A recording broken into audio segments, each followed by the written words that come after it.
I'm really excited to be here to talk about my friend and colleague, Mark Schuller's work. I would just like to also give him a little plaudit. He was recently promoted to full professor. Well-deserved and a very quick timeline because of work like this that is timely, that is insightful, and that is impactful.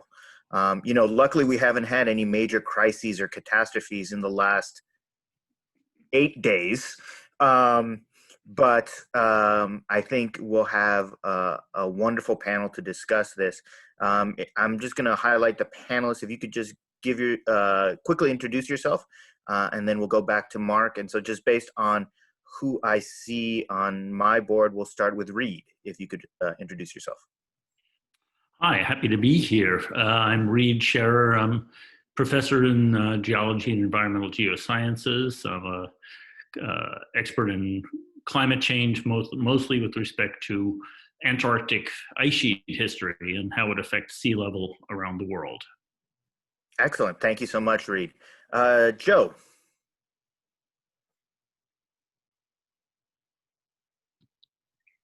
Hi, Joseph Flynn, Associate Director for Academic Affairs for the Center for Black Studies and Associate Professor of Curriculum and Instruction. And thanks for the invitation to share in this introduction. Mark's done a fabulous job. Really wonderful work. Thank you. Sandy. Hi, everyone. Sandy Lopez, Coordinator for Undocumented Student Support. I use she, her, hers, AS pronouns, and I'm with Academic Diversity, Equity, and Inclusion. Excited to be here. Super proud and happy for Mark today. And last but not least, Beatrix. Hi, I'm Beatrix Hoffman. I'm with the Department of History. I'm a historian of healthcare and immigration, and glad to be here to congratulate Mark on the book and the promotion. Wonderful. Thank you so much. Thank you all for joining us, and thank you all in the audience for joining us as well. We're so excited to have this conversation with you. And Mark, I know you're humble, but you are wearing the tie today. So we're going to start with you. I'd like you to just talk briefly about what your motivations were for this book. And also, if you could, for those that didn't rush right out when it dropped, and have their copy and then send it to you to get it inscribed and then get it back in the mail as well, as a Christmas present or a Hanukkah gift or Kwanzaa gift. If you could talk a little bit just generally about the book first, and then talk about your motivations for writing it. Sure, thank you. And thank you all for coming, and thanks to the 5 fantastic colleagues. I'm really honored to share the Zoom platform with you all. So the book talks about, it's called Humanity's Last Stand. It's about global catastrophe. It's about how, asking the question and making, taking that seriously, are we as a human species headed towards our own demise? And the first question that comes to mind would be, climate change. So there's a group called Extinction Rebellion. But there's also, as Simone alluded to, just 8 days ago, there was a white supremacist insurrection on the U.S. Capitol. And so that was a crisis foretold. It was building, and it was announced. And that also needs to be thought of as a existential crisis for humanity, as well as the increasing hostility towards immigrants, xenophobia in the United States and elsewhere. So the book talks about how these issues are intertwined, how there's local struggles for justice are already intimately connected as outcroppings of the larger struggle for humanity, because of the way that our global economic system has dehumanized people and their struggles and our environment. So I use the concept of anthropological imagination to see how these struggles for justice that may seem disparate are actually already connected. There's an old saying, think globally, act locally. This book says you also have to think locally, act globally, because they're global and local at once. So we need to do this, we need to have a politics based on humanity, and we need to move on solidarity. And as was mentioned in the introduction, move beyond having an ally identity and having an more accomplice. And we can talk about what that means. Having radical empathy, not just empathy, but a radical empathy that sees how our lives are already impacting people, and our way of life may in fact be the one that's queer, that's strange, that's different, that is in fact hurting others. And so also drop the concept of anthropolitics, that solidarity bottom-up approach to centering humanity. The book starts with a quote. Today is actually the actual birthday of Martin Luther King Jr. So the introduction begins with a quote, a cable that MLK gave to one of the co-founders of United Farm Workers, Cesar Chavez. And he says, our struggles are intimately related. They are already connected. They are for liberty, for freedom, for dignity, and for humanity. So our separate struggles are really one. And I think that is the key to understanding how we're going to get out of this mess. So why did I write the book? What drove me to write this book? In 2017, I was having students in my class like literally breaking down, terrorized, because they were Muslim, because they were undocumented, because they were African American, because they were trans. And I also had colleagues. I'm also the president of the Haitian Studies Association. I work in Haiti and have worked in Haiti for years. And people are really, the word is terror. I mean, this is domestic terrorism. And it was a moment also when you had Emma Gonzalez and others rise up to protest gun violence. And it was also 2017, there were 4 Category 4 hurricanes. And we could possibly talk about what that means. In one season, you had 4 massive hurricanes attack the Caribbean, which was the birthplace of modern capitalism. Slavery was the birthplace of capitalism. And that was also the same year that you had Colin Kaepernick being bullied into him being fired, as well as the white nationalist rally in Charlottesville, Virginia. So these were all happening literally at once. And so as I was also noticing that allies were having a tough time getting traction, that we were isolating ourselves into silos, and maybe the same people were going to a march for our lives, march to protest the family separation, a march in favor of Black lives, or march for, you name it. It's like a whack-a-mole, and we were increasingly demoralizing and ineffective, and frankly, not acknowledging that we're already connected, and those of us with the privilege weren't doing the work necessary. So that's why I put this together. Awesome, thank you so much. It's so in depth, and really it is so timely. The confluence of so many things, and our panelists are going to talk about specific parts of the book.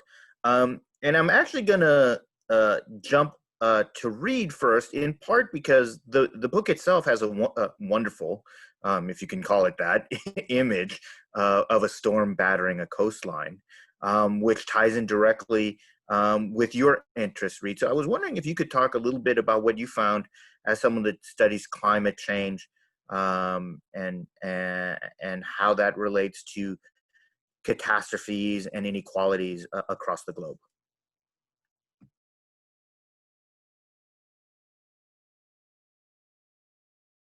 Unmute.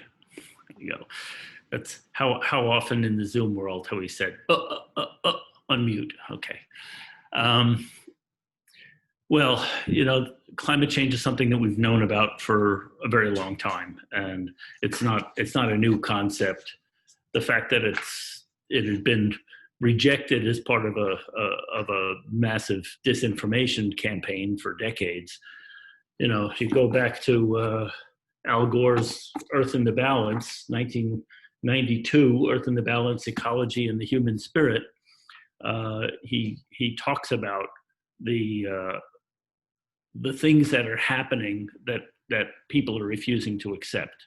Now, with regard to climate change and its direct impact on humanity, it affects the world in so many different ways, and obviously Mark's book highlights so many of the things that are going on, from obviously the hurricanes, fires, droughts, all of these things that directly affect people, and especially are as is always the case, affecting people in the margins of society, poorer people, people in less developed cultures are the ones who are affected so very, very heavily. My own research is very far away from that. So you can have local effects of climate change, but my work is about Antarctica. Now, nobody lives in Antarctica, but it affects these same people because we have 700 million people living within 10 meters of the coastline. And the ice sheets are retreating, they are melting. This is what I've dedicated my career to studying, and to try to narrow the question of how fast and what are the triggers and what are the tipping points. But when ice retreats because of global warming, seas come up. And think about the impending refugee crisis that the world has never seen before. If you have sea level rising at a rate that is not been known historically, and from my work in geology is not known geologically, then we're headed towards something truly horrific. And again, the immediate result of displacing 600 or 700 million people is not just affecting those 6 or 700 million people, because we would have this massive human migration. And it's a scary thought, and we really need to do whatever we can to, at the very least, slow that event. We're supposed to be an adaptable species. We're supposed to be a clever species, but we do a lot of stupid things, and mostly we run toward cliffs, knowing that there's a cliff ahead of us, but refusing to do anything about it. And that's what has to change. Thank you so much, Reed. You know, one of the ways that I think about this issue of climate change is who has been involved in protests in terms of raising the bell or ringing the bell and raising the issue. Obviously, a lot of that happens on college campuses, both with faculty and students. So, Beatrix, I was wondering if you know, starting from that idea about so much social movement activity happens on college campuses. You know, if you could talk about changes on campus organizing, both by faculty and students in the last 15 or 20 years.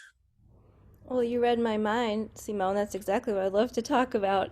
And I actually have a few pictures that I dug up because, well, first this book. Congratulations, Mark.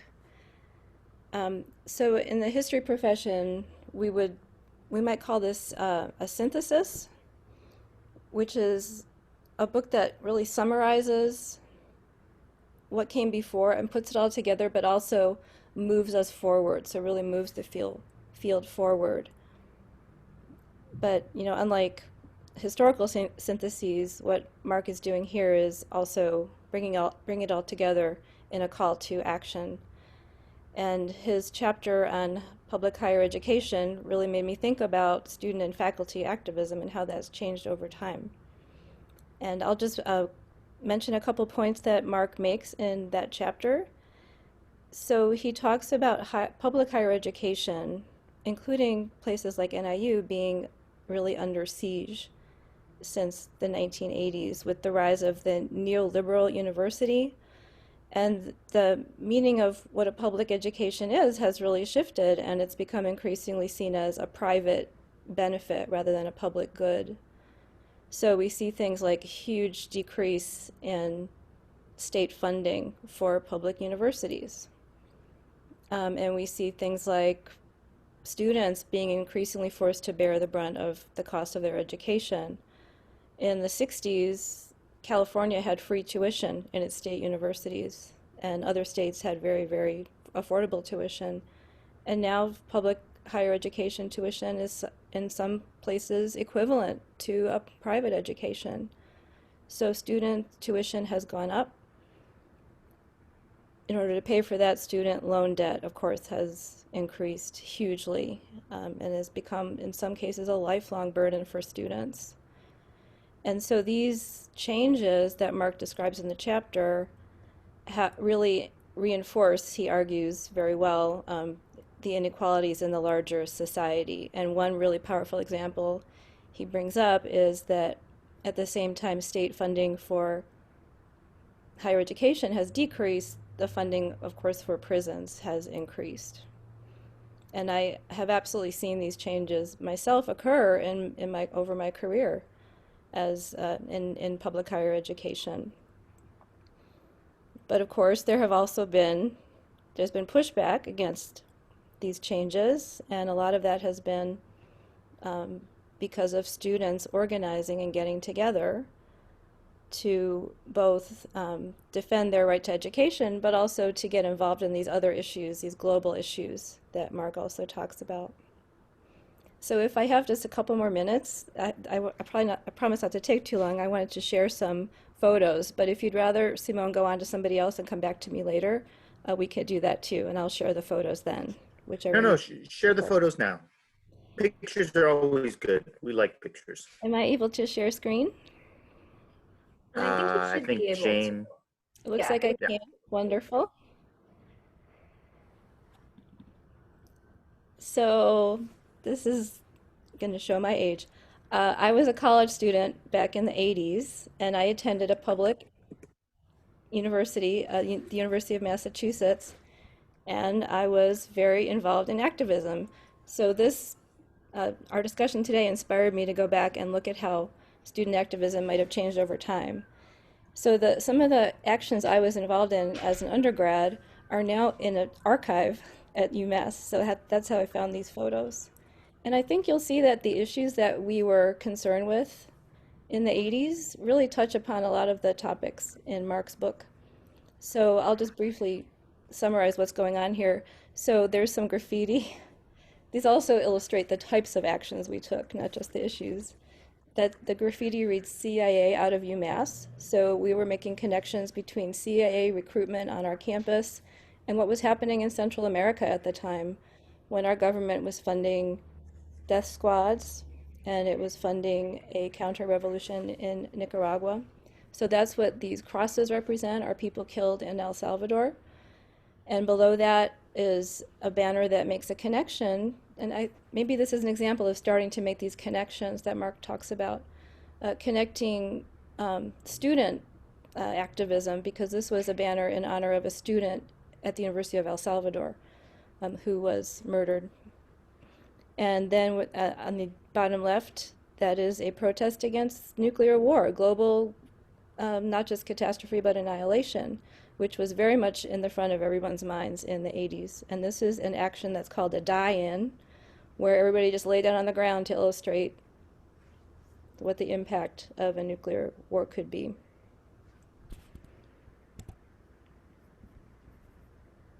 Ooh, I don't know how to change, how to switch to the next slide. Sorry about that.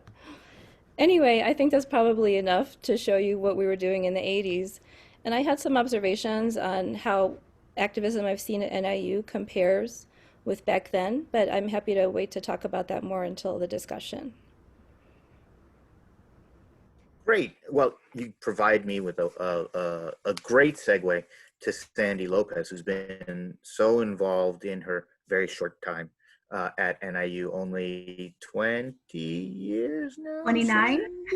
29. 29 years. I rounded in the wrong direction.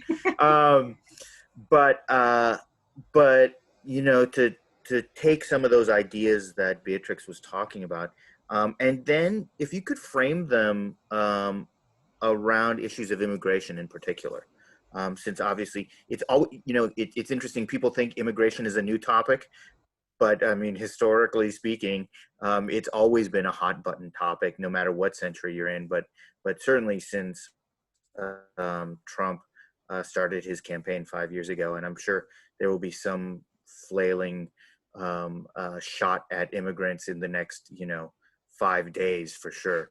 But if you could talk about immigrant mobilization. Sure. Sure, I can talk a bit about that.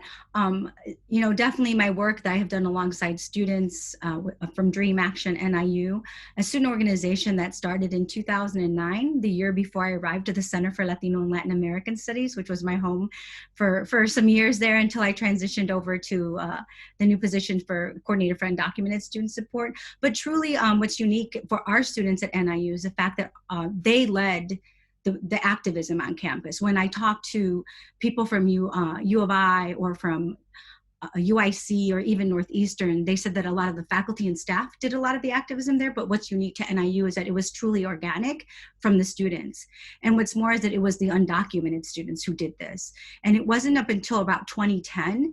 Before 2010, activism in the immigration world was primarily done by religious organizations or people who are advocating for undocumented students, but not with undocumented students, because they sometimes wanted to protect them, take care of them, so they pushed them a bit to the side and didn't let those who are directly affected take the lead. But it wasn't until 2010 when undocumented students stood outside Federal Plaza in Chicago and declared that they were undocumented and unafraid, and they were no longer going to allow people to speak for them. That was also the year that undocumented or immigration legislation was going to be voted on, which was the DREAM Act. And Mark talks a bit about that in his book. And it would have offered relief for undocumented youth who entered the country before the age of 16. Sadly, we all know that failed by 5 votes. And so that I think propelled our undocumented students even more so to be more active, to be out there. And they saw something. They saw the power in their narrative and their counter stories. And our students started to hone in on that. The NIU students saw what the undocumented youth in Chicago were doing, and they borrowed that. So in 2014, NIU becomes one of the first universities to do a coming out of the shadows event. And so they stand in front of the MLK and they declare their status. And along the way, undocumented, unafraid, the term unapologetic gets added, because Mark talks a bit about how, this narrative of good immigrant and bad immigrant, and how that's used to justify the atrocities that are done to immigrants and the exclusion and the erasure that happens. And so our students took on undocumented, unafraid, and unapologetic. Well, last year when they did their coming out of the shadows virtually, and I think they were the first only organization to ever do a virtual coming out of the shadows, they added, still undocumented, still unafraid, and always unapologetic, because that is truly who they are. They know they have to fight not just for themselves, their peers, their community, their family members. And they not only fight locally, our students on campus, they fight, for the state and even at the federal level. So our students were able to go to DC, they mobilized, they were able to go and do some advocacy there. They definitely advocate in Springfield. Mark talks about the Access Bill, and that which later on became the RISE Act, which allows for state funding for undocumented students. And our students went to Springfield for about 5 years to, go toe-to-toe with legislators and to humanize the issue. And again, this is something that I think Mark captures in his book really well, is that we have to humanize immigration. It's not until people see that they are not just numbers, or they just don't have this label, that they're actual human beings who are working hard, doing their best. And I don't care if we're talking about people who are, who have DACA and can work as nurses and doctors, to your people who are working in the fields. Everyone deserves to be treated with human dignity and kindness. And we're seeing that play out now in the time of COVID, when you have your undocumented immigrants who are working in the field. And I have a student who actually moved back to the state of Washington so he could work 80 hours in the field to pay for his bills here at NIU. And how they're being paid so little. And even now in the time of COVID, they're trying to take away instead of give them more, right? More benefits, a higher pay. So this dehumanization and just the way we treat people because they're labeled as undeserving, I think is something that Mark speaks to, and that we all need to ask ourselves, what are we doing and how are we being good accomplices beyond allies? So an example of being a good accomplice, yeah, I could have, signed a petition from my desktop computer, and I could have, written a letter of support, but I actually drove those students to Springfield, and I was there alongside them. And I didn't speak for them, I amplified their issues, I helped them, but I didn't speak for them because they had their own voice, they had their own agency. And it is scary times right now. Our students are uncertain about the future of DACA, but keep in mind, not every undocumented student in the US right now has DACA. You know, we only have about 700,000 that do, or now we're down to 600 and some thousand student or young individuals who have DACA. So we have a lot of undocumented people in the country, 11 million.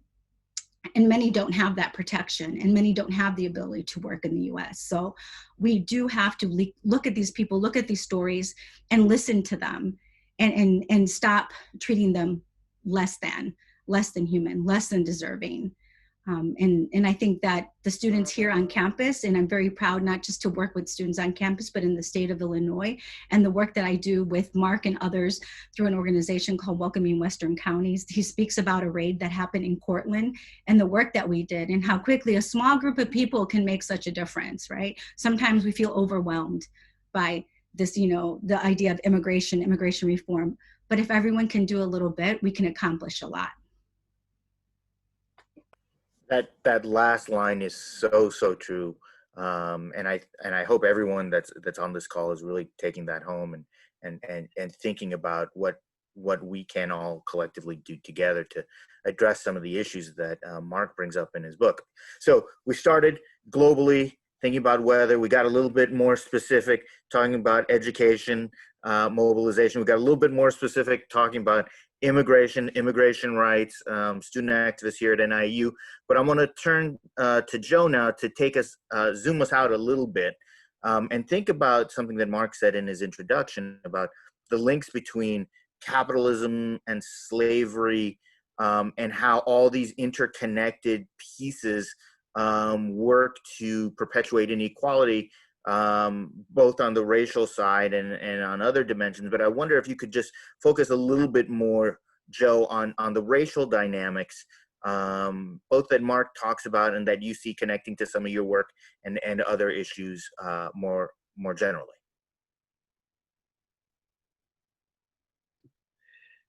I almost did it. Started talking without unmuting. Yeah, thank you for that question, Simone. Over the years, in teaching about race and racism, as well as just general conversations with folks out in the streets, there always seems to be this urge to try to decide either which was more important or which came first, classism or racism. And the way I talk about it is that it's not so much whether or not one came before the other, so much as the kind of dance that they do with one another, where they kind of push and pull on one another, or they at sometimes class issues lead the dance, and at other times racial issues lead the dance, but they're always in concert with one another. And trying to uncouple one from the other can be a fool's errand. When we go back into the recesses of slavery, slavery has been a human phenomenon since civilization began, since the concept of civilization began, and the concept of different people occupying different categories within any given society.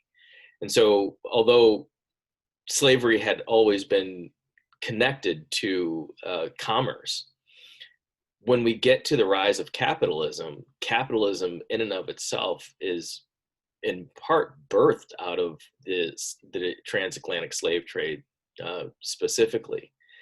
And this is when in human history, we begin to actually attach value, monetary value, to human beings. So when people make these assertions that, oh, well, we've always had slavery. Well, yeah, we've always had slavery, but the iterations of slavery changed fundamentally when the transatlantic slave trade began to rise, and alongside that, this rise of capitalism. And many of the arguments to sustain slavery were directly connected to class and capitalism. That's a lot to say in one sentence. But this the urge of the southern states to sustain slavery and sustain this system is directly tied to the economic health of the South during the 1800s. For without slavery, the South would have been paupers. And even though most folks at the time in the South were not wealthy by any stretch of the imagination, wealth did multiply exponentially. And that supply and demand of the importation of slaves, and then the internal importation of the internal trade of in slavery,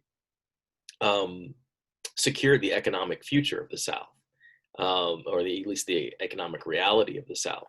And so we can't think about slavery without thinking about, you know, the financing of slavery and how that institution went on to, you know, amplify the economic outlook of many other institutions, whether that be in textiles or tobacco or rice and sugar. You know, these things became amplified on the international market because of slavery. And I think with that, you also have to think about the fact that there's intentionality behind all this. If there's one thing that's true about capitalism, is that it's deeply connected to the notion of greed. And as greed furthers people's desires to play fast and loose or violate norms of humanity and sensibilities about justice and fairness, those can oftentimes go, you know, to the wayside. And we begin to find, you know, labyrinthine explanations for why we make the decisions that we do. But at the end of the day, it's human beings who make those decisions. And that's another thing that I think is really important about Mark's book, is that he's always connecting this back to human phenomenon, that human beings are making these calculations and these decisions.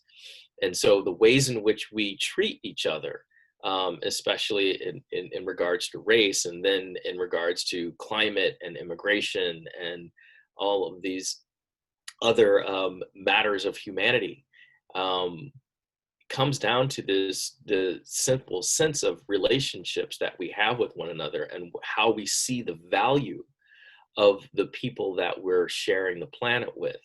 You know, it's easy to talk about, you know, justice and fairness in your backyard. It's another thing to understand how your backyard is directly impacted by someone else's backyard halfway around the planet. You know, it's a big blue marble, but it's a speck in the universe, and we're all kind of bound here together. And so I appreciate Mark's work in the sense that it's always going to tie you back to understanding that human beings are making these decisions. And if human beings are making these decisions, then that means human beings can solve these problems that humans have created. I think that's just such a great point. I want to just make a quick connection between what Reed started with and what Joe just brought up. And one of the through lines, both in the book and in what our panel is discussing today, is the issue of disinformation. And certainly when we tie back into what happened on January 6th, it was built upon disinformation. Now, I'm going to take a little bit of Amanda's question in the comments, and I'd like you, starting with Mark, and then we'll move through the panel. Mark, Amanda asked about strategies for cultivating solidarity-based mindsets, political cultures, and activisms. But I'd also like if everyone could also address, how do we deal with disinformation at the same time? Because I think anything we do in terms of cultivating solidarity, especially in this current culture and climate, has to deal with misinformation and disinformation. So we'll start with Mark, and then we'll go in reverse order: Joe, Sandy, Beatrix, and then Reed. So, I mean, the question is, how do we build that solidarity, or how do we address the disinformation? So, as an anthropologist, what do you want me to tackle first? Because as an anthropologist, why don't you start with the solidarity and then address disinformation. Yeah, so solidarity, it's really, it comes down to seeing that we're already connected. You know, that Martin Niemöller, the Lutheran pastor that was eventually interned by the Nazi regime, there was that famous, first they came for the communist and I didn't speak up because it wasn't a communist. That's the bystander manifesto. It's, you know, people that, like myself, who are gendered male, cisgendered, white, middle class, you know, those of us who live in our silos, that we have what we call, you know, privilege, that we don't have to think about what other people are going through and how other people are experiencing this world. And so it's connected to the disinformation. Like, people literally cannot believe that someone else could be elected president because they're siloed and they don't understand that there's that people are experiencing this world very, very differently. You know, I don't have to, you know, my heart does not pound when I see flashing lights behind me when I'm driving, unless I'm speeding, and I do too much. But there's not any, like, I went to high school, in a public high school in a well-funded district in suburban Chicago. I went into a rural, you know, public university with rural students. So there are people that just have silos, and so, like, for us that are white, we need to think through about that, like how our whiteness is itself a construction. Like, we were produced to be privileged, to have the kind of blinders. Sorry for that disabled language, but, you know, that literally don't see anything else. And so that we have to have a Black History Month, a Women's History Month, a Latinx History Month. You know, because, you know, that's, you know, the assumption is, you know, my experience is universal. So how do you build a solidarity politics? Is first by looking at yourself in the mirror and looking at the cultural background that you have, the baggage, and say, this is one way of being human, not every way of being human. And, you know, having a sort of a understanding of the old school cultural anthropology, we talk about it in terms of relativism. But that's a first step. I mean, you talk about white fragility, that's another step. But, like, solidarity comes with, at the gut level, understanding that we're already connected, and that not just that if you have a mortgage, you have a bank. If you have a student loan, you have a bank, and that bank is investing in climate change. That bank is investing in checkpoints and, you know, massive deportation, you know, prisons, and that bank is investing in, you know, militarization, whether it be in Gaza, whether it be in Rwanda, whether it be in, you know, Detroit. That I'm already connected. And so, like, putting those blinders off has to come with, okay, and so how do we build up from the bottom up? So do the homework. Yes, that's the first step. I don't expect people of color to educate me on my racism. I don't expect women to educate me on my sexism. I do expect myself to check in with others and say, okay, how do I be in solidarity? Well, first question is, how am I already connected? You know, what are those? So my student loan, the food that I eat, you know, these are choices that I make that put me in contact with people elsewhere. And so that makes it, you know, that we need to work on what issues are happening in Selma, you know, in the Pettit Bridge, in Standing Rock for climate change, that there's always going to be a local manifestation. And how am I connected to that? That has to come from within. So it's a bottom-up issue of solidarity, and not this top-down, you know, Marxist world systems theory. Like, it's all about, you know, something else. It's about how, at the gut level, as a human being, how am I being oppressed? How am I being dehumanized? And how is my humanity oppressing others or dehumanizing others? And so then moving on to see that, okay, I have a skin in the game already, whether or not I choose to acknowledge it or not. So because I do, what am I being asked to do? And that's the second step to solidarity. So the disinformation comes with, you know, the worldview. Like, if you're in a silo and you're privileged, like, that you literally can't imagine another world, then, like, that comes with, like, this echo chamber effect. And then you see the circuits are being funded by particular interests or particular interests. Why people believe it, we need to talk about that. The capitalist system failed the white working class, and the people in the Midwest, farmers in the Midwest. You know, that there are white people that are hurting, and we need to address that from an organizer standpoint, from a how are you as a human, and engage that at an individual level, and respect their, you know, intelligence, and then move us forward. Some of us, you know, who are endowed with that privilege have that responsibility to do that work. I don't expect people of color to be walking into rural America and saying, "Hey, folks, we're here," you know. Right. Not particularly not when rural America shows up at the Capitol armed and trying to foment insurrection. Joe, if you could riff for a few here.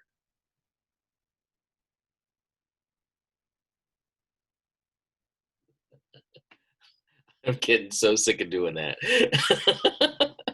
Picking up where Mark left off, I think this point that capitalism failed rural America is the biggest under talked about story that we have in the nation. And when that story does get trotted out, typically every 4 years during a presidential election, the story gets manipulated and pimped in such a way that makes that failure, that puts the blame of that failure onto the backs of folks who've also been victimized by a system of capitalism. And it's really unfortunate because that misinformation, that disinformation, and oftentimes those flat out lies are strategies that have been perpetrated in the United States since before we were called the United States. You know, we can go, one of the, I think, most challenging stories of American history that also doesn't get talked about enough, the results of Bacon's Rebellion of 1676. And in the wake of, I'm not going to go through the whole story, but in the wake of Bacon's Rebellion, that's when you begin to see the systematic stratification or, you know, creation of a racial and class-based hierarchy in the United States that put white working class folks above even wealthy Africans and African Americans. And so because of that, you have this hundreds of years long history where there are certain assumptions and feelings of entitlement that many folks are, you know, they wake up and realize that, well, I'm not getting the things that I'm supposed to get, you know, and that misinformation feeds that sensibility, and that aggravates all of our racial issues and further drives this symbolic wedge between poor and working class white communities and African American communities, Latino communities, indigenous communities, etc. And until we can begin to move toward, I don't know if it's back toward, you know, a fidelity to facts. And I'm not talking about opinions or philosophical beliefs or anything like that. I'm talking about just pure observable facts. You know, for example, with climate change, it's pure observable fact that, you know, the polar caps are melting. It's pure observable fact that sea levels are rising. It's pure observable fact that storms are becoming more intense. It's pure observable fact that people who are being victimized most by these changes in climate are poor folks, you know, and many of them people of color around the planet. And so I think that recognition is a hard pill for a lot of folks to swallow. So it becomes much easier to resign oneself into your silo, into this space where you feel like, well, the script that I'm creating about the world around me allows me the ability to legitimate everything, even the things that are in fact hampering me but don't fit with the narrative that I've either created or the narrative that I have been trained since birth to believe in. You know, it's complicated. And I think that the more we have these conversations and the more we try to reach across lines and the more we talk about the humanity and how all of these phenomena are in fact intimately connected to one another, we're going to stay on this path of just seeing each other in our silos as though none of us, the actions of some don't necessarily have an impact on all. Thank you so much for that, Joe. Sandy, what would you like to add? I'm trying to, that last comment that Joe made about the, some and not all.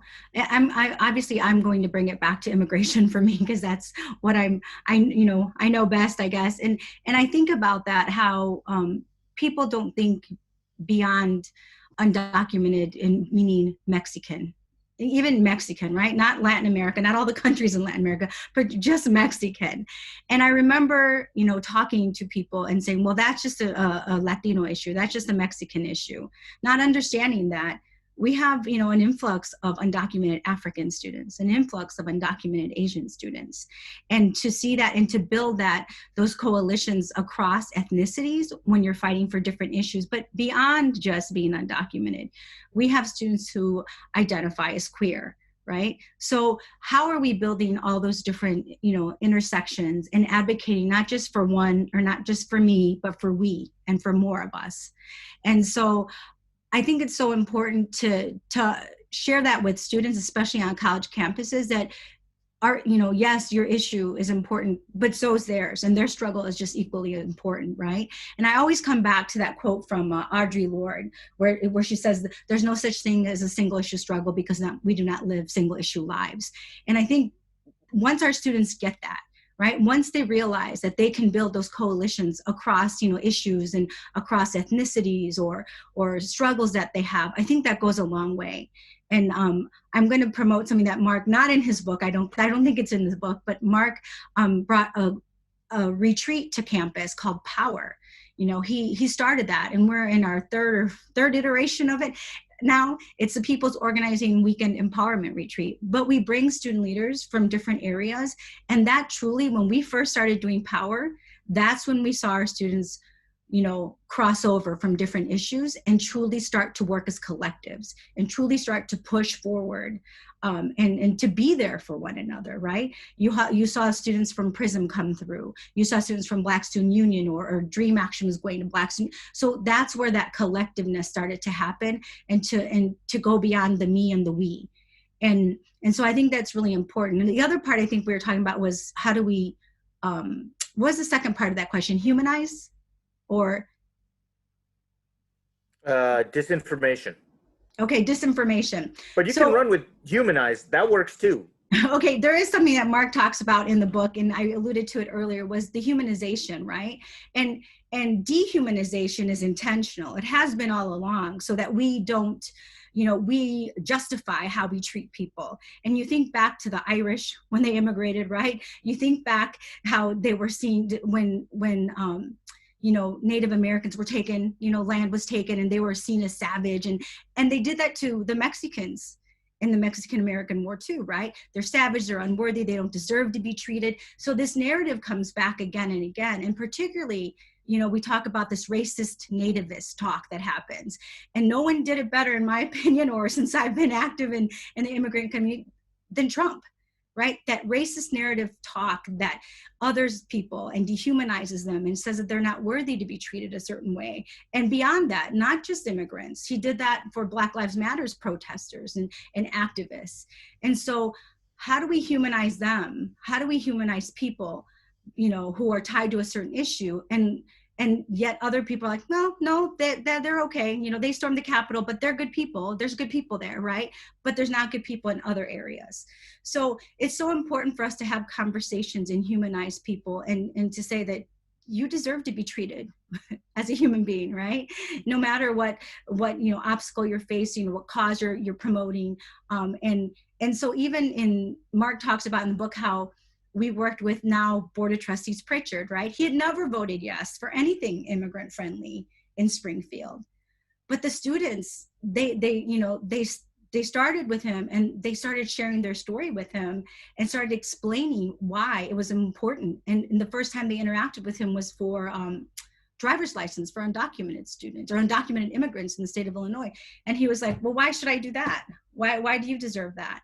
And so they were smart about it, right? They humanized it, they monetized it. They told them how they were gonna, it was gonna bring income in as well. And they built a relationship with someone who I never in a million years would have thought we would have built a relationship with, but we did. The students did that work. right? And we continued it. As students graduated, we continued that relationship. Bob now comes through, Board of Trustee Pritchard now comes through the Power Retreat, and he does a talk to students on how to advocate, how to speak to legislators. And so he's there doing that to help students when they do go to advocate and when others go and advocate. So it's so important to share information and accurate information. And the last bit I'll share, it always kind of makes me laugh. We were talking to legislators and they said, oh, undocumented immigrants don't pay taxes, and but why should you be eligible for this?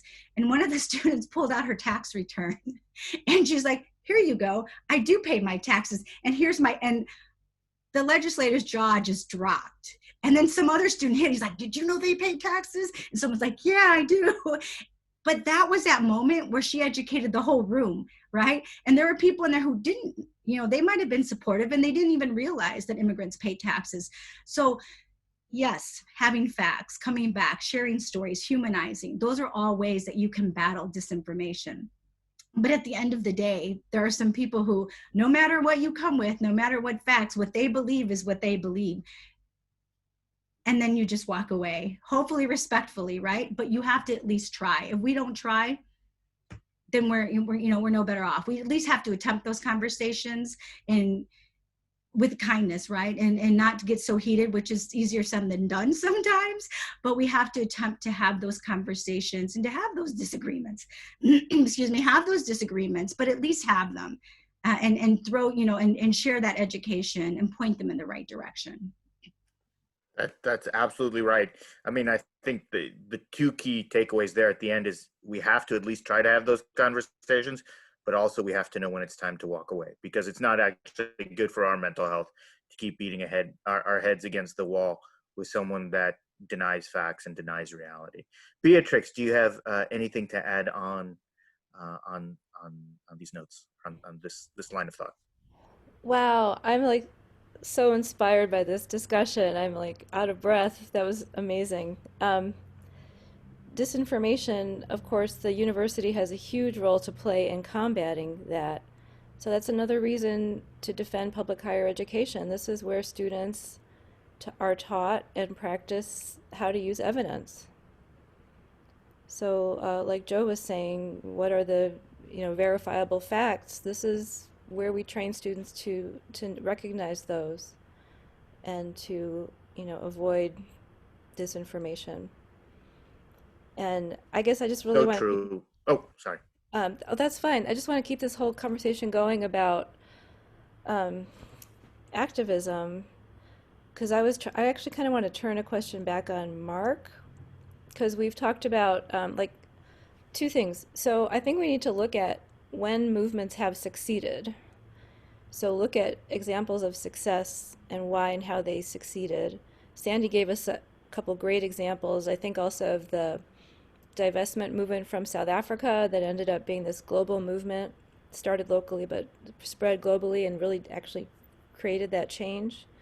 So maybe other examples of, like Mark, where do you see this really working, the kind of thing that you're advocating? And I'm just wondering, is there a difference between what we've seen so far, like solidarity on behalf of other groups? I understand you're arguing that that's different from really working alongside people. But are we talking about coalition work, solidarity work, or something beyond that? And I would just love to talk more about examples of that. Another example of success I just wanted to mention is recent what Stacey Abrams has done in Georgia. Do you see that as an example of the kind of activism you're advocating and what worked there?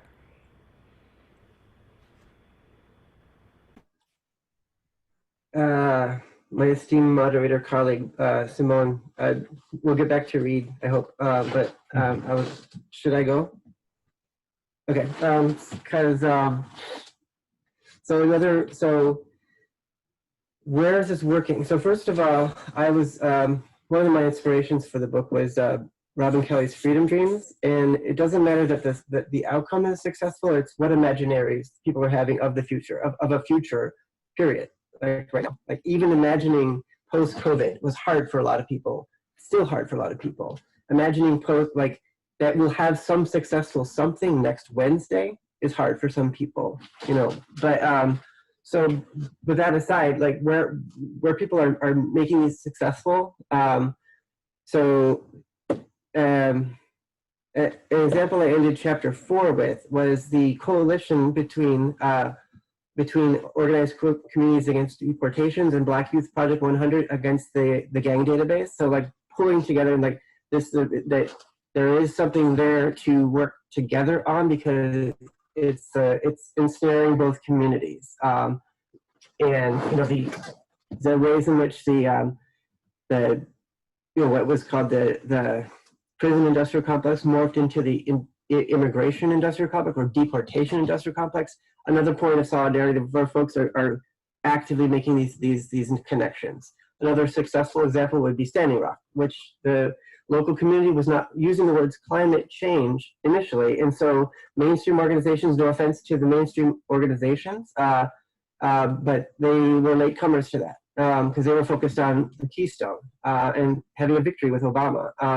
And so when you have people making these connections about, you know, treaty rights, sovereignty, and water rights, and then, oh, by the way, you've got some other issues here, that then people do move forward, you know.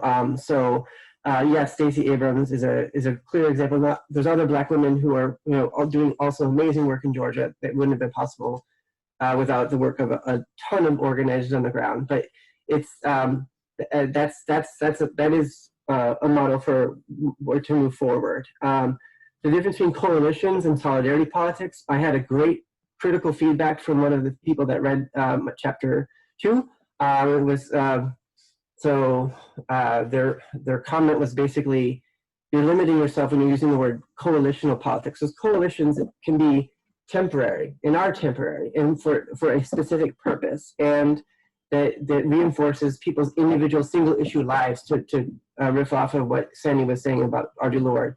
That solidarity is literally like moving beyond that and saying, you know, is there something in common? And it's not this whitewash, like we're all in this together, because we are, for sure. But we're not paying for climate change the same rate. You know, the fact that African Americans are dying at 3 times the rate for COVID is a clear example that that we're not all in this together. You know, and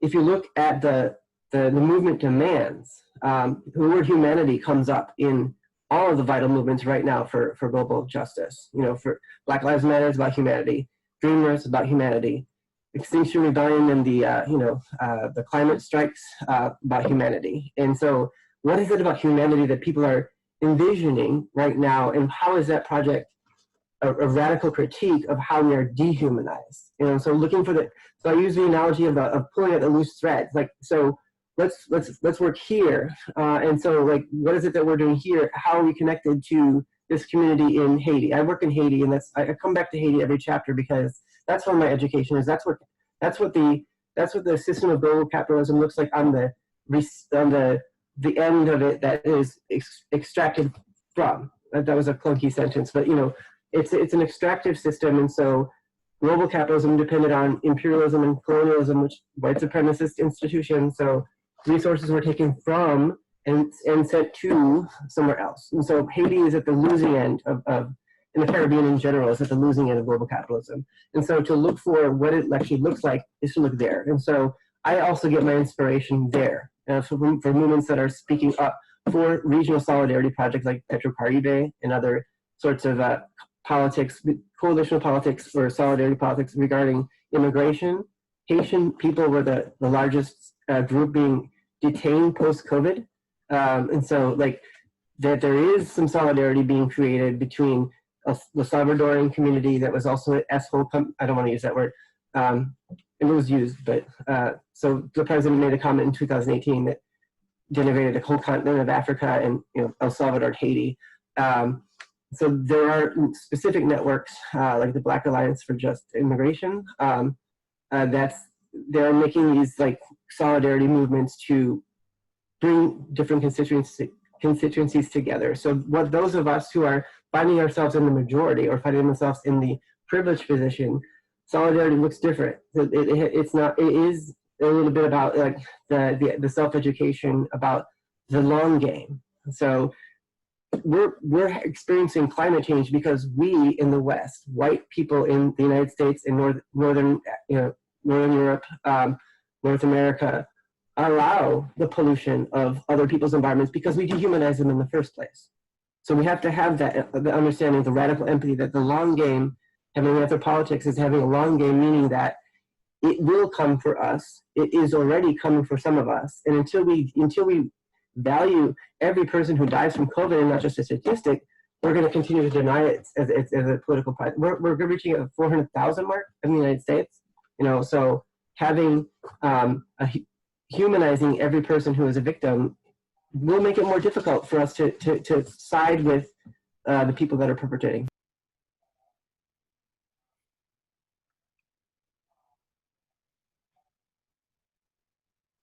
Sorry, my laptop didn't want to unmute me. Apparently it's tired of me talking as well. Reed, if we could go back to the previous question about organizing, mobilizing, but also about disinformation, since you were the one that first brought it to light, to close that loop up. Sure, yeah. On disinformation, if you think about the people who stormed the Capitol, who were so devoted to Donald Trump, what has Donald Trump done for them? He's done nothing for them other than validate their racism. That's all that he's done for them. And so this gets to disinformation. Remember, disinformation comes from somewhere. Disinformation is not ignorance. It's the absorption of a narrative that is meant to appeal to people. I mean, in the Civil War, Southern whites fought for the Confederacy, and most of them were not slave owners and never could be, but they were fighting to preserve slavery. So the fight to preserve slavery was by the same entitled people that from the Koch brothers and the American Enterprise Institute and the Heartland Institute that were convincing people in the early 2000s that you're only a real man if you drive a Hummer. I think the only way you can fight disinformation is to get people to realize what is the source of the information that you're absorbing, and really try to get people to realize. And nobody wants to be told that they've been duped because it's dispiriting. So all of these people who thinks that Donald Trump has been fighting for them have been duped, because he's not been fighting for them. What did he do? He cut taxes for his friends, and he even said so openly. So disinformation, the only way you can fight it is to get the proper information, not just of the objective facts that Joe referred to, but to convince them to analyze where their information is coming from and who is promoting that information. So, when Ronald Reagan tore the solar panels off of the roof of the White House that Jimmy Carter had put up, and when Al Gore was ruthlessly attacked and accused of creating a narrative about climate change when he had the facts behind them and they did not. That's not just a grassroots rejection of elites. It is driven by elites. They tend to think of the elites as us, the academics at the universities as these elites. But no, the elites are the ones you don't see or hear, but are manipulating public opinion behind. So we really need, in order to get to any and all of these problems in this terrific discussion today, there is such a thing as objective facts, and alternative facts are lies. And that's the hard thing to get to people who have been drawn to a tribe, and to not trust the others, but trust our source of information, be it Newsmax or anything else.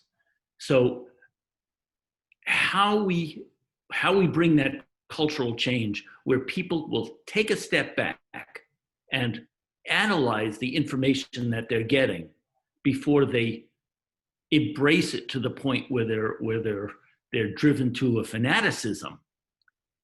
That to me is the primary objective of promoting actual information. And how do we do that, folks? How do we do that?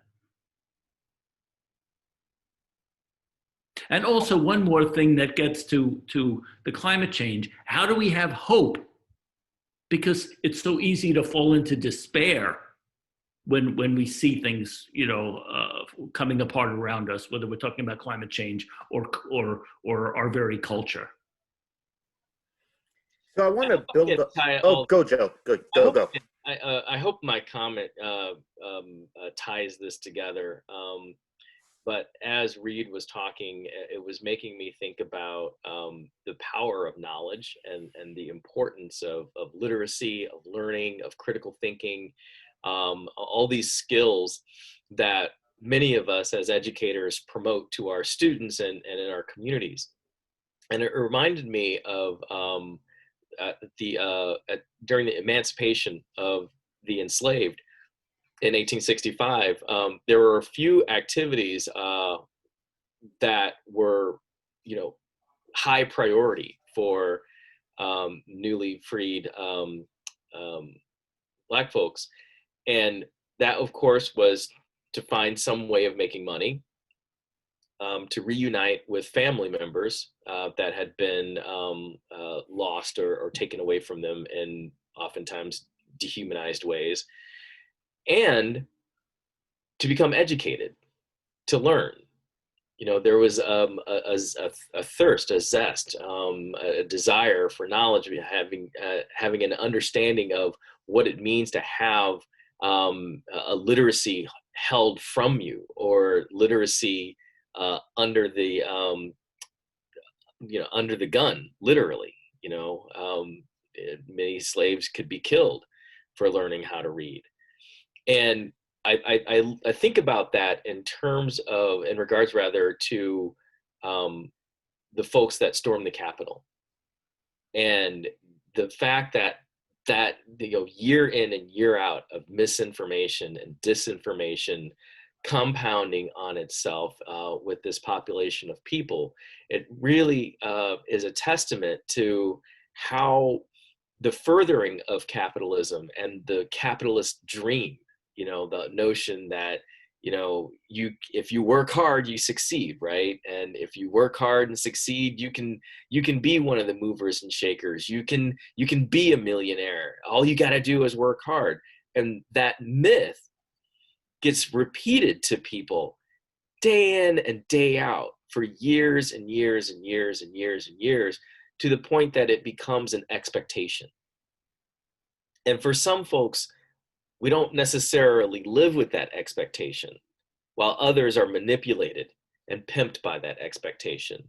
And so it becomes easier to accept misinformation and disinformation as a way of keeping that mythology alive. And the unfortunate thing of that is that it makes it that much harder to form more than coalitions, of course, but to form relationships of solidarity, because they're literally operating out of an entirely different set of assumptions and information, oftentimes wrong. And it is hard. Reed's point is so deep, because who wants to be told that they've been duped? I don't think that's something that we can scoff at, because I would beg to say that if you went up to any one of those people, who was the guy with the Viking helmet on, and you went up to him and said, "Hey, look, Dances with Karens." I think his name is Dances with Karens. Here's all the facts, and here's how you've been manipulated over time, and here's what Trump didn't do, and here was the empty promise here, and here's how he disrespected your own family, and here's how this happened. To accept that is, in a way, admitting your own inadequacy. It's admitting your own ignorance, and nobody wants to be accused of being ignorant.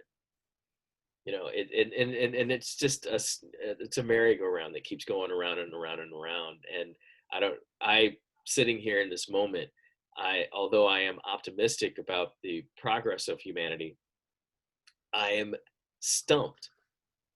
And how do we interrupt this trend?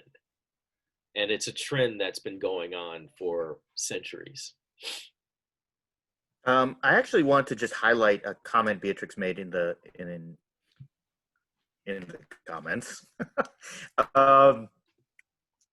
about this idea of making the invisible visible, and how that cuts both ways, right? Reed and Joe are talking about Reed was talking about exposing who the real elites are, as opposed to those who think we're in the 1%. Ha ha ha ha. I'll happily show you my pay stub to prove that I'm not in the 1%. But also, you know, Joe pointing out that, you know, making the invisible visible, if you're told and you realize that you have no clothes as well as the emperor having no clothes, you don't want that either.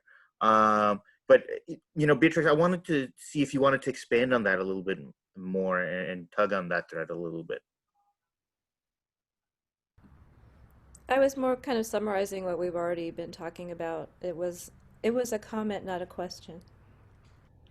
Yeah, I thought you had more. I mean, but actually, I wanted to actually come back to you because you know, you started making some connections between things happening in the 80s, things happening today, and I wanted you to maybe talk about one of the differences that I know both you, Mark, and I and Reed have been active on is mobilizing faculty around unionization, because that works against you know, the neoliberal education system.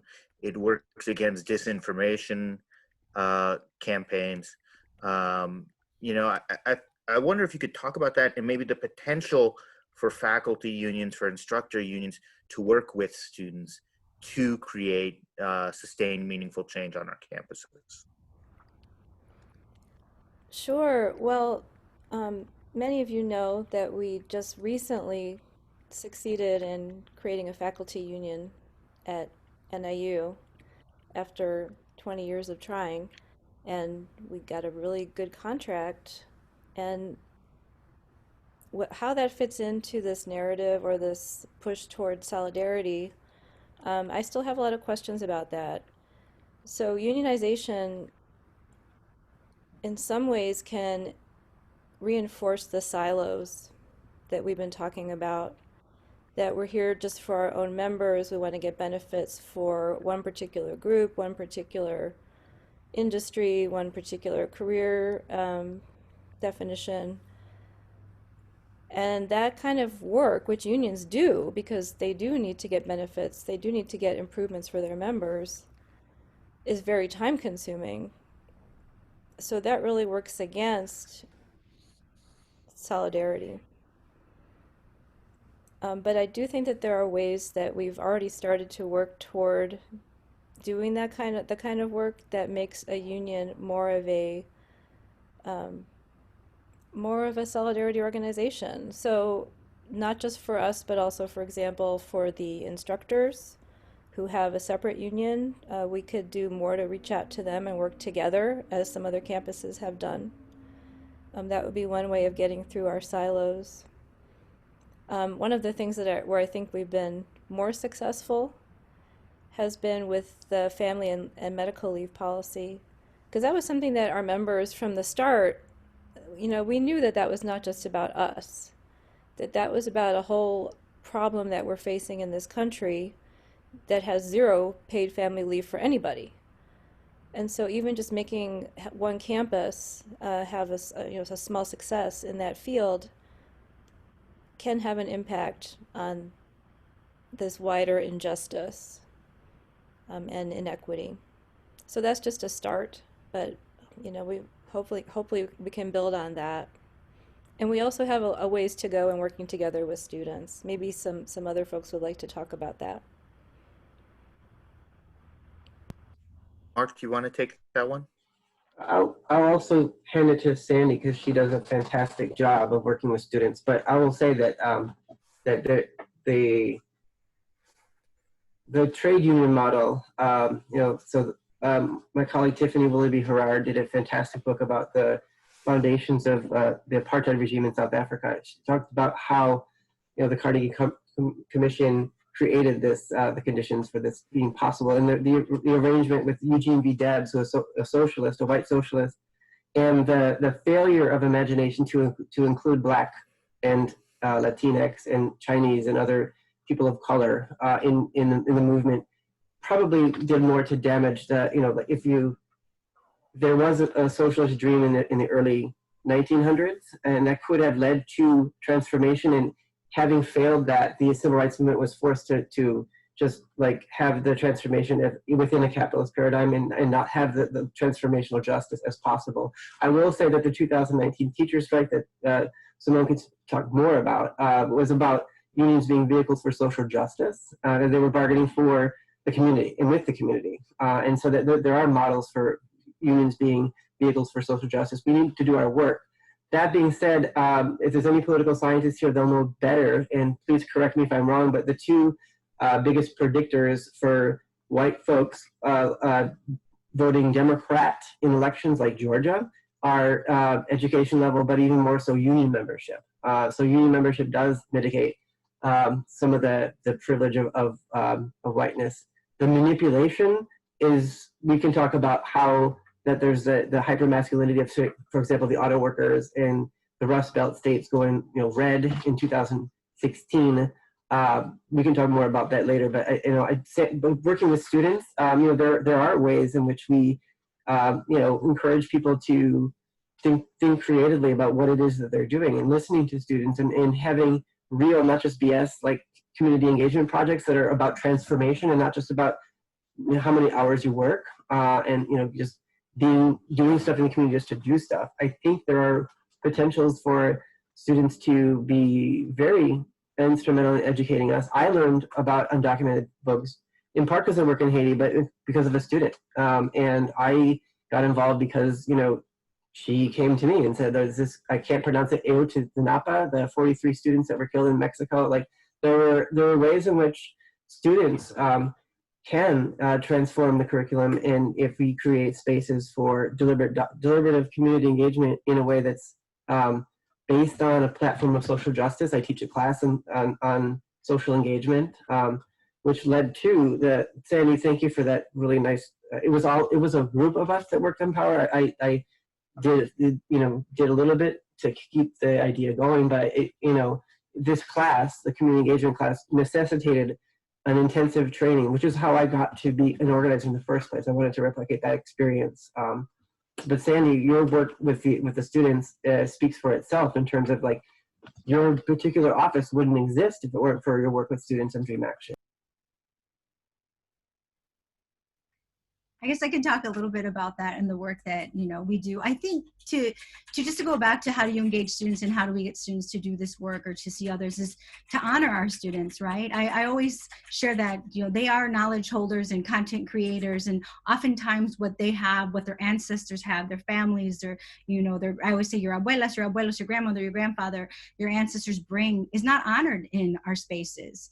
And to truly care. Angela Valenzuela writes a beautiful book called Subtractive Schooling, where she talks about the fact that students get involved and students persist because someone authentically cares for them. And if you ask me how it is that I get students to work with me or how I work with students is I'm unapologetic about how much I love our Huskies. Anyone will tell you that. And it's because I care about them. I do. I authentically care about every student who comes through, and I build a relationship with them. And I know that if they need me, I'll be there. And they know that if I need them, they're going to come through for an event, for a talk, for a panel. And they always joke about, oh, Sandy calls you, just be careful if you pick up that phone because you're going to say yes. And I do, I do call them, but I'm there for them as well. And I think it's so important that we do, unapologetically care for our students and be there for them. And that goes a long way. And then that, concept beyond the me into the we and the collective work that can be done. And so it's so important not just to do that work, but to capture that history and make sure that they pass it on. And that's one of the things that I think the Undocumented Student Organization has, done really, really well. They teach each other at the beginning of every year in a retreat. They go through their history and what they have accomplished. And one of the things they have accomplished is my position, my office. And it didn't happen overnight. It took them five years, but they didn't stop. And what they did was they brought others in, right? They reached across the aisles and had students from Mark's class come and help with events and coming out of shadows and marketing. So there's a lot of ways that the students have done a really great job on campus, but truly we have to put our part too and realize that they bring, community cultural wealth, be it in language and in activism, in resistance, in navigation. And so, and even aspirations from their families, right? And we have to keep reminding ourselves that for so long they've heard nothing but deficit language when it comes to who they are and their culture and their language and how they belong on our campuses. And so honor that and welcome them in and authentically care for them, show them you're here for them. And that goes a long way for them to want to engage and want to be active, and not just for their issue, but for others across campus as well. So Reed earlier talked about hope and the need for hope in sort of our pre-work as a group. We talked about, is it too late to do anything? I think we resoundingly as a group say no to that. And so I'm just going to go left to right on my screen right now. I'm going to ask you to give us one thing that our students and our other guests can do to push back to everything we've talked about today, and work towards a more just, equitable society. So Beatrix, you first, and then Jill, you'll be next. Okay, I'm going to say two things really fast. Number one, continue to register students and get them to vote. We went from 60 students voting on campus in the 2014 midterms to 1,000 in 2018. So let's keep that up. And all this discussion about Mark's book has made me think of like a new banner that we can all rally under, and that is human survival. Awesome. Joe, you're up, and then Sandy. I think when you think about humanity and embracing humanity, one of the first things that can happen to you is you become humble, because you begin to realize, number one, how intimately connected you are to others. And you also begin to realize how close you are to falling off a cliff, being on that fault line, especially if you're not a part of the 1%, right? And I think it's important to think about humility and being humble in your interactions with folks, and being open to new knowledge, and being open to hearing new perspectives, et cetera. And the reason is because we don't want to stay in this cycle of anger and dissent and frustration and finger pointing and so on and so forth. If we want a new way, we have to project ourselves in new ways. So why have an argument with someone that full well is not going to come along and is not listening to what you have to say? Why do it? I think Simone and Sandy and Beatrix and Reed are absolutely right, and Mark, of course, are absolutely right.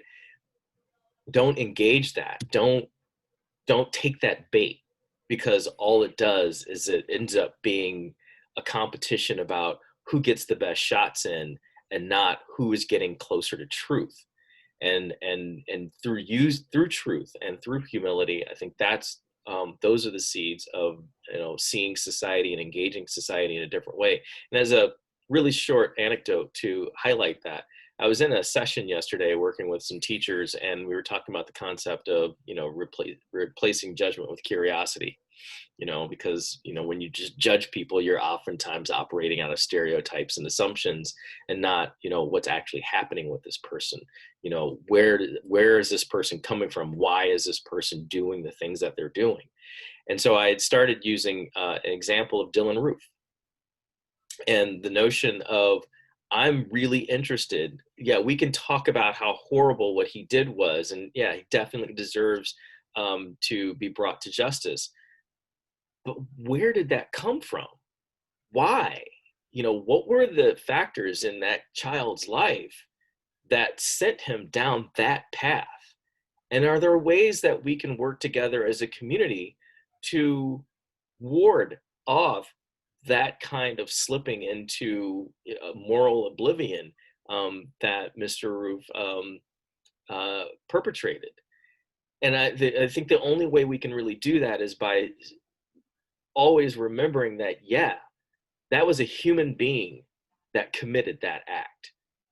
And I think we always have to think about the humanity in the people that we are most frustrated with, because at the end of the day, something happened. And if we're not aware of what's happened to folks at the personal level, it's that much more difficult to deal with it at the institutional and systemic levels. Thank you so much, Joe. Sandy, and then Reed, and then Mark, you'll have the final word. Okay, I'm trying to think. As far as one thing I would say, I guess, is to listen to understand and not listen to respond. And oftentimes when we're having these conversations, people are just waiting for you to finish so they can hop in and counter you, right? We need to really take that, slow ourselves down and practice and listen to really understand and not respond. And the other is to remind ourselves that this is a marathon and it's not a race.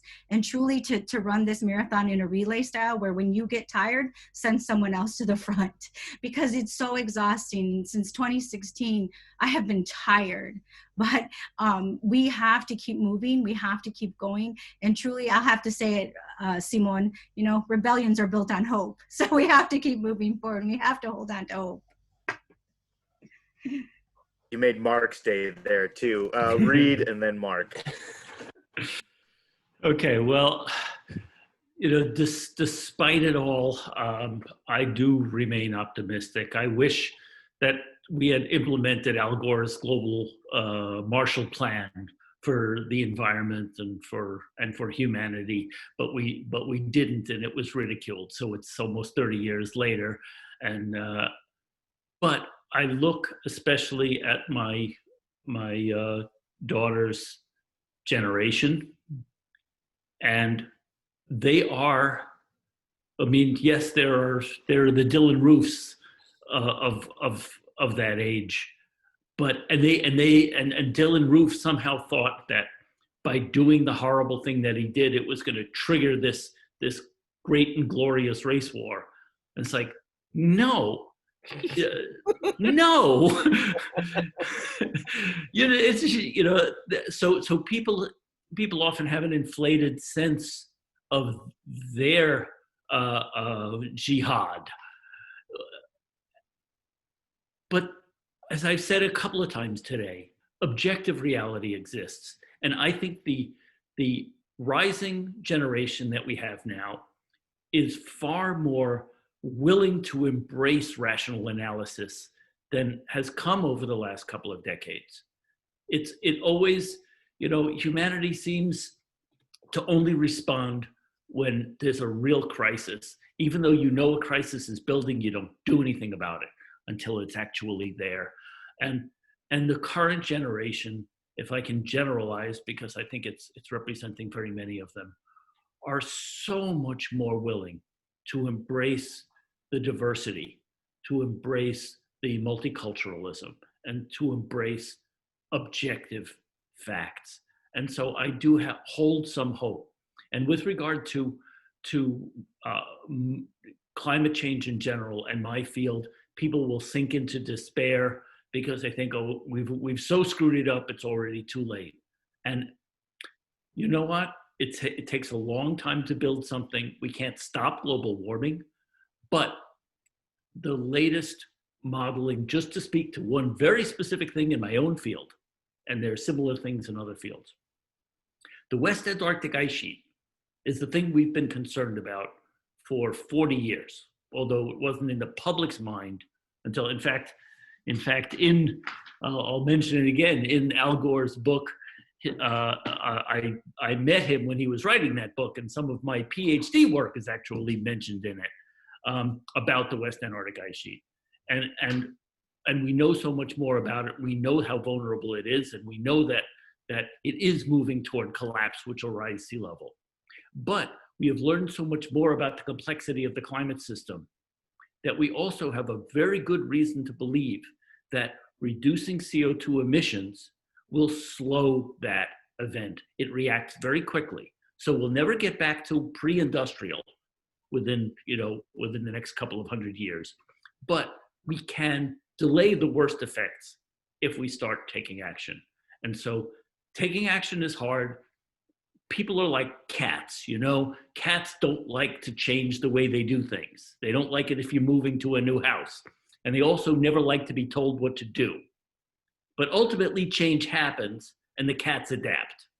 And so we have to make that change happen before, I can mix a dozen metaphors, can I? But I do hold some hope, because after many years of apathy, I think apathy has been in the wane.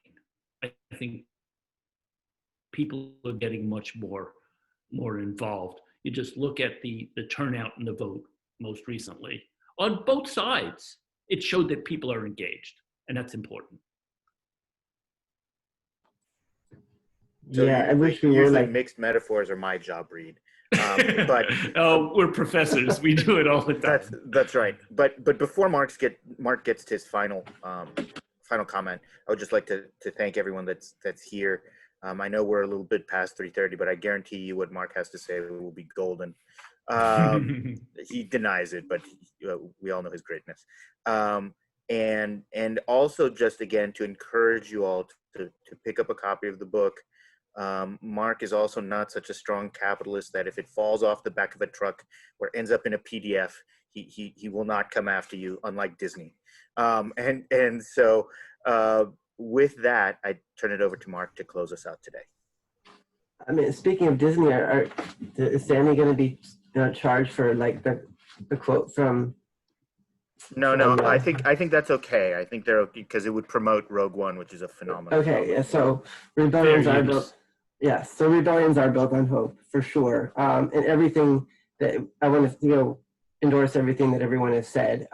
Why don't we make this change? Why do we need So Reed, like the crisis is there. What is lacking is the actual mobilization. So the generation of my students, Emma Gonzalez, my nieces, like there's the millennials and the Z's, they get intersectionality. They're using gender pronouns in a way that I have to still learn. The vision, the worldview has shifted, and we know that these crises are going to be waiting for us, and they're bigger than any individual. And so, for me, I think we have to stay active and stay mobilized. In the first community organizing text, Saul Alinsky's Rules for Radicals, he takes a line from Huey Long, a labor organizer in the 30s, who convinced FDR to pass the Social Security Act. He said, okay, you've convinced me, now go out in the streets and make me do it. And so that's the lesson that we need to take away, that we need to stay organized, and not just like protesting, but like actually organizing starts with it is about relationships. It's about finding that common interest and deliberating. And most important, what was said, a couple of folks just said, like listening, conversations, listening to learn and not to, wait for the moment to strike. And that kind of conversation happens with organizing. And organizing means that we're identifying the power structures that we humans created, and then finding those weak links, and dismantling those. And it does start with where we are. So the local struggles for justice, we need to process when we do have a successful rally or a successful event, and we do make the local change, but then we need to ask ourselves, how is this connected to the struggles that are happening in Auschwitz or in Selma or in McAllen, Texas, or Chrome Detention Center, or Palestine? Finding those connections require that we, ask ourselves questions. And so respectfully engaging people where they are, it starts with questions and not in the answers. But I draw my inspiration from humanity has had a very ugly history, but this is a very small part of that history. And one thing I talk about in the book is if we think of a humanity as having a 30-year lifespan, the world history that we know is only the last day. Global capitalism is not the sum total of what humanity is possible and capable of. In fact, before it, we were evolving into a more egalitarian.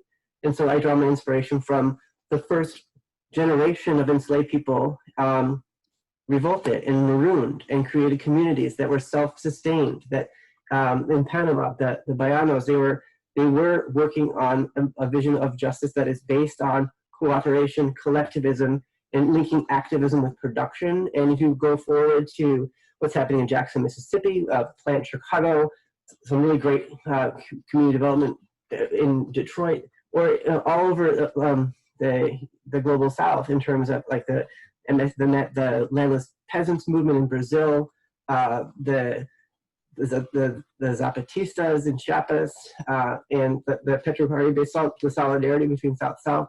Those are the models for future that I think we need to be grappling, getting towards, because I think this is, we've got to just take leadership from the communities that are self-organized. And I think, and not just revolutions are built on hope, but we don't have a time to lose. Like, I have hope, but I have hope if we stay mobilized. So yes, continue to register people to vote, but yes, continue to be engaging that long-term anthropological imagination. And I think we'll get there. Thank you very much. And with that, we will close out this panel. And I will throw it over to you, Jane, so that you can wrap it all up with a shiny bow. Thank you, Simone. And thank you again to all of our panelists. This was a really wonderful discussion. Congratulations to Mark for your book. I encourage everyone to get a copy. The link was shared a couple of times in the chat. And just a couple of quick housekeeping things. Yes, thank you. Thank you, Reed. Just a couple of housekeeping things. I will be sending out an email to all of you that will have the link to where you can purchase this book if you haven't had a chance to already, as well as an opportunity for those of you who are interested. We talked a lot about power today, and the keynote speaker address for power is actually taking place next Friday from 2 to 4 p.m. virtually. That's Central Standard Time. So I have a flyer that I will be sharing with all of you. If you're interested in attending, you can just feel free to respond to that email that I send you, and we will get you registered and ready to go. But it is open to people outside of just the power bubble. So please feel free to come join.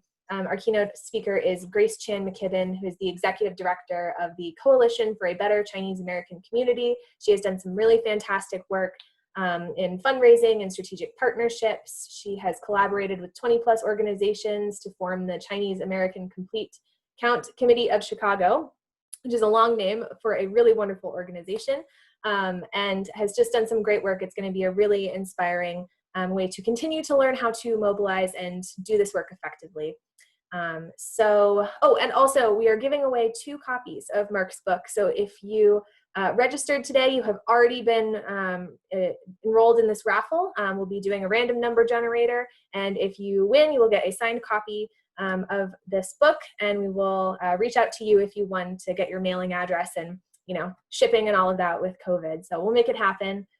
We greatly appreciate everybody's time today. Thank you all so much for being here, and keep doing the good work.